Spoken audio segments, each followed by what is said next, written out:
안녕하세요. 건강톡톡의 이지은입니다. 오늘은 많은 분들이 궁금해하시는 주제를 가지고 왔어요.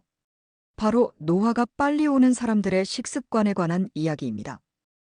거울을 볼 때마다, 사진을 찍을 때마다 내가 이렇게 늙었나 하는 생각 한 번쯤 해보셨죠?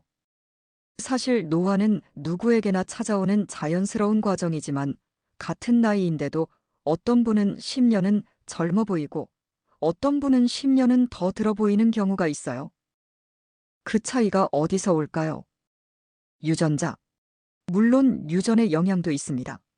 하지만 연구에 따르면 노화 속도의 약 70%는 우리의 생활 습관, 특히 식습관에서 결정된다고 해요.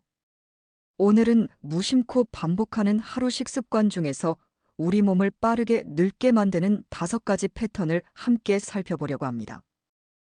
혹시 여러분도 이런 습관을 가지고 계신지 한번 체크해 보시면 좋을 것 같아요. 첫 번째, 아침을 거르거나 대충 때우는 습관입니다. 바쁜 아침, 시간에 쫓겨서 아침을 거르시는 분들 정말 많으시죠? 점심때 많이 먹으면 되지 하고 생각하시는데요. 사실 이게 노화를 앞당기는 첫 번째 신호탄이 될 수 있어요. 우리 몸은 밤새 긴 공복 상태를 거쳐 아침을 맞이합니다. 이때 영양소를 제대로 공급받지 못하면 우리 몸의 신진대사가 제대로 작동하지 못하게 돼요. 특히 근육을 유지하는 데 필요한 단백질을 아침에 섭취하지 못하면 나이가 들수록 근육량이 급격히 줄어들게 됩니다. 근육량 감소는 단순히 힘이 약해지는 것만을 의미하지 않아요. 기초대사량이 떨어지면서 살이 쉽게 찌고 혈당 조절 능력도 떨어지고 면역력도 약해집니다. 결국 전체적인 노화 속도가 빨라지는 거죠. 그렇다고 아침에 빵 한 조각, 커피 한 잔으로 대충 때우는 것도 마찬가지예요.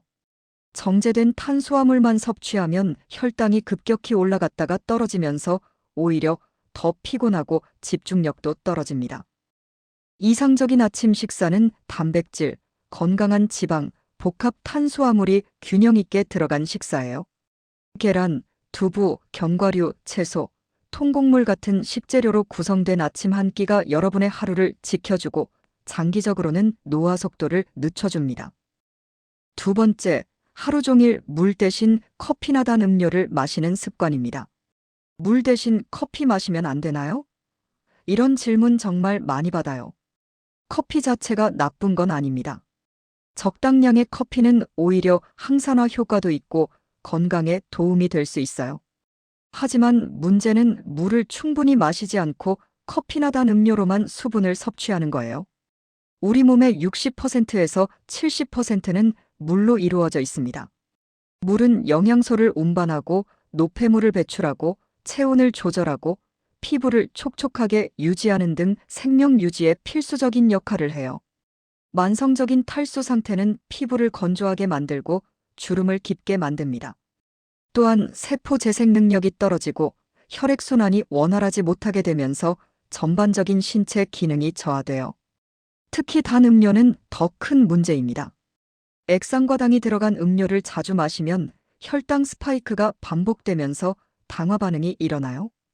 이 당화 반응은 피부의 콜라겐과 엘라스틴을 손상시켜서 피부 탄력을 떨어뜨리고 노화를 가속화시킵니다. 하루에 최소 1.5리터에서 2리터 정도의 맑은 물을 마시는 습관, 이것만으로도 피부가 달라지고 몸의 컨디션이 달라지는 걸 느끼실 수 있을 거예요. 세 번째, 점심 식사 후 졸음을 이기지 못하는 과식 습관입니다. 점심을 먹고 나면 너무 졸려서 책상에 엎드려 계신 분들 많이 보셨죠? 밥 먹으면 졸린 게 당연한 거 아니야? 하고 생각하실 수 있는데요. 사실 적절한 양을 먹었다면 그렇게 심하게 졸리지는 않아요. 식사 후 극심한 졸음은 과식을 했거나 탄수화물 위주로 식사를 했다는 신호입니다. 특히 흰쌀밥, 국수, 빵 같은 정제 탄수화물을 많이 먹으면 혈당이 급격히 올라갔다가 인슐린이 과다 분비되면서 다시 급격히 떨어져요. 이 과정에서 졸음이 쏟아지는 거죠. 이런 혈당의 롤러코스터가 반복되면 인슐린 저항성이 생기고 결국 당뇨병의 위험이 높아집니다. 또한 체내 염증 수치가 올라가면서 세포 노화가 빨라지고 만성 질환의 위험도 커지게 돼요.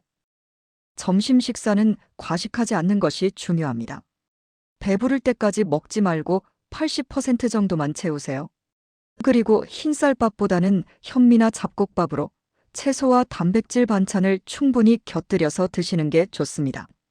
식사 후 가볍게 10분 정도 걷는 것도 혈당 조절에 큰 도움이 됩니다. 이런 작은 습관 하나가 여러분의 오후 컨디션을 바꾸고 장기적으로는 건강한 노화를 만들어줘요. 네 번째, 저녁을 밤늦게 과하게 먹는 습관입니다. 하루 종일 바쁘게 일하고 저녁에야 집에 들어와서 제대로 된 식사를 하는 분들 정말 많으시죠? 그런데 밤 9시, 10시에 저녁을 먹고 한두 시간 후에 바로 주무시면 우리 몸에는 어떤 일이 일어날까요? 소화가 제대로 안 된 상태에서 잠을 자면 위장은 쉬지 못하고 밤새 일을 해야 합니다. 이렇게 되면 수면의 질이 떨어지고 성장 호르몬 분비도 제대로 이루어지지 않아요. 성장 호르몬은 어린이들만 필요한 게 아니에요. 성인에게도 세포 재생과 회복에 꼭 필요한 호르몬입니다. 또한 늦은 시간 과식은 체중 증가로 이어지기 쉬워요. 밤에는 신진대사가 느려지기 때문에 같은 양을 먹어도 낮에 먹을 때보다 살이 더 찌기 쉽습니다. 복부 비만은 단순히 외모의 문제가 아니라 내장 지방 축적으로 이어지고 이는 각종 대사 질환과 심혈관 질환의 위험을 높입니다. 이상적으로는 저녁 식사를 오후 6시에서 7시 사이에 끝내고 잠들기 최소 3시간 전에는 음식 섭취를 멈추는 것이 좋아요. 만약 일 때문에 늦게 먹을 수밖에 없다면 양을 줄이고 소화가 잘 되는 가벼운 음식 위주로 드시는 게 중요합니다. 다섯 번째, 가공식품과 배달 음식에 의존하는 습관입니다. 요즘은 정말 편리한 세상이죠. 스마트폰 몇 번만 터치하면 원하는 음식이 집 앞까지 배달되고 편의점에 가면 바로 먹을 수 있는 음식들이 가득합니다. 하지만 이런 편리함에는 대가가 따라요. 대부분의 가공식품과 배달 음식에는 우리 몸에 필요 이상의 나트륨, 설탕, 트랜스지방, 각종 식품 첨가물이 들어있어요.